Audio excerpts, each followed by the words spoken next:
बदले में किसी तरह अपने और अपने परिवार का पेट पाल रहे थे।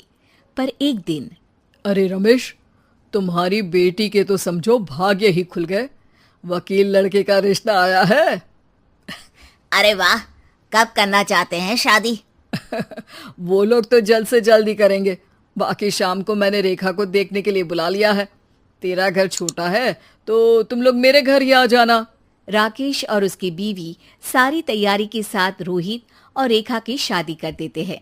लेकिन अगले ही दिन, देखो रेखा, शादी भले ही हो गई है, लेकिन तुम ये मत सोचना कि मैं किसी जोरू के गुलाम टाइप रहूंगा। रेखा को रोहित की बात अजीब लगती है। मैं ये तो सोच भी नहीं सकती और ना ही चाहती हूँ, लेकिन शादी के अगले ही दिन इस तरह की बात की उम्मीद भी नहीं थी।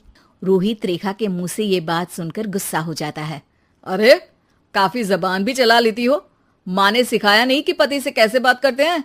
रेखा अब चुप रहने में ही भलाई समझती है। रेखा, जल्दी से नाश्ता तैयार कर लो। आज पहला दिन है, सारे काम तुम्हें समझा दूंगी। ये नौकरानी है जो तुम्हें बता देगी कि कैसे कैसे क्या करना है। फिर इसकी कल से छुट्टी है। रेखा भी ससुराल में जी जान लगाकर काम करने लगती है। खाली समय मिलता तो पति के वकालत की किताब उठाकर पढ़ने लगती। ये क्या, जब देखो तब पढ़ती रहती है। अच्छा सुन, कल पिता के घर से 20,000 रुपये लेकर आना। मेरे छोटे बेटे की फीस भरनी है। लेकिन पापा क्यों भरेंगे उसकी फीस? अरे वाह जी वाह, पापा क्यों भरेंगे? तो ये बता, हम क्यों रखेंगे तुझे यहाँ? क्यों खाना देंगे फ्री में? अरे, क्योंकि मैं बहू हूँ इस घर की। तभी वहाँ रोहित आ जाता है। अरे वाह, बड़ी जबान चला रही हो। चुपचाप माँ जो कह रही है वैसा कर, वरना सामान उठा और जा अपनी झोपड़ी में। बेचारी रेखा क्या करती, पिता के घर जाती है, उनको सारा हाल बताती है। पिता भी जैसे तैसे पैसों का इंतजाम कर बेटी को ससुराल के लिए विदा करते हैं। देखा, अब कहाँ से आए पैसे? अरे बहुत माल है तुम लोगों के पास, बस सीधी उंगली से निकालते नहीं। नहीं नहीं माँ, पापा ने अपनी मोटरसाइकिल बेचकर पैसों का इंतजाम किया है। पता नहीं अब वो ऑफिस कैसे जाएंगे। अरे वाह भाई, ये भी हम सोचे। खैर, जैसे तैसे दिन बीतते हैं। रेखा जहाँ एक प्यारे से बेटे की माँ बनती है, तो वहीं उसका वकालत की किताब में ज्ञान और गहराता जाता है। हे भगवान, बुरे फंसे। ये केस तो लगता है कि मैं हार ही जाऊंगा। देखिए, मैंने आपकी इस केस की फाइल पढ़ी थी। इस केस को जीतना बहुत ही आसान है। वाह भाई वाह, यहाँ वकालत की डिग्री लेकर भी मैं समझ नहीं पा रहा हूँ, और तुमने रोटी बनाते बनाते ही केस समझ लिया। अरे जाओ जाओ, जाकर मुन्ने को संभालो। केस मैं संभालूंगा। ए लड़की सुन, जाकर अपने बाप के यहाँ से 3 लाख लेकर आ। पूरा घर फिर से बनाना है। छोटे की शादी करूंगी तो छोटी बहू को कहाँ रखूंगी? पूरा घर तो तूने घेर रखा है। ऐसा मत बोलिए माँ जी, पापा इतना पैसा कहाँ से लाएंगे? अब तो वो रिटायर भी हो गए हैं।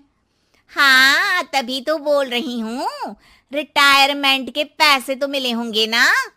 लेकिन वो अगर आपको दे देंगे तो बुढ़ापा कैसे काटेंगे? रोहित रेखा की बात सुनकर गुस्सा हो जाता है। ए सुन, चल अपना सामान उठा, अपना बच्चा उठा और निकल यहाँ से। रेखा के लाख आग्रह के बाद भी रोहित और उसकी सास उसे घर में नहीं रखते। पापा, मैं तलाक चाहती हूँ। बेटा, मेरे पास वकील के पैसे नहीं है। पापा, आप मुझे वकालत करवा दीजिए, अपना केस मैं खुद लड़ूंगी। इस बार रेखा के पिता भी उसे ससुराल ना भेजकर रिटायरमेंट के पैसों से वकालत करवाते हैं। और फिर एक दिन कोर्ट के बाहर, रोहित, आज तुम अपना ही केस हार गए, वो भी उस लड़की से जिसकी तुमने कभी कदर ही नहीं की। रेखा, मुझे माफ कर दो। मैं इतनी बड़ी अमाउंट कहाँ से लाऊंगा? मैं हर महीने पैसे नहीं दे सकता तुमको। पैसे वहीं से लाना जहाँ से तुम मेरे पापा को लाने के लिए मजबूर करते थे। एक पिता अपनी बेटी की शादी उसकी खुशहाली के लिए करता है, ना कि सारी जिंदगी कर्जदार बनने के लिए। अरे, मेरे ही बेटे की किताब पढ़ पढ़ कर ज्ञान बांट रही हो। वकालत की किताब तो ससुराल में ही पड़ी थी ना। बिल्कुल, यहाँ मेरी गलती रही। जिस पैसे से मैंने इसकी शादी की थी, मुझे वो पैसे पहले इसकी पढ़ाई में लगाना चाहिए था। और आज रेखा एक जानी मानी वकील के रूप में काम कर रही है।